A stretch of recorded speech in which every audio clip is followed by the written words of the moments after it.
आमचे इंडिया अलायन्साचे बाकीचे पार्टनर आमकां जॉइन करतले at collector's office. We are going from here for filing nomination. All India alliance has extended their support. All parties have extended their support for this India Alliance candidate for Banawali constituency. And as I said, India Alliance is going to go together, not just for all 2027 election, but हाजे फुडें गोंयांत जी इलेक्शनां जातली, panchayat level आसूं किंवा जिल्हा पंचायत आसूं, सगळे elections आमी इंडिया अलायन्साच्या बॅनरा अंडर करतले.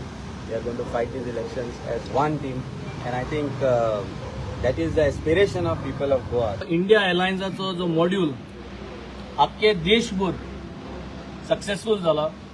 आमी देश राखपाक, डेमोक्रेसी राखपाक सगळे एकठांय जाल्ले आनी इंडिया अलायन्स केल्ले, आनी हो सक्सेस आमकां थ्रू कॅप्टन विर्यातो दिश्टी पडटा. जेन्ना हे घडोवन हाडलें आनी कॅप्टन विर्यातोगे विक्टरी पयली, सगळे अलायन्स पार्टनरांनी चिंतले नाव this India alliance has to get converted to Goa centric alliance.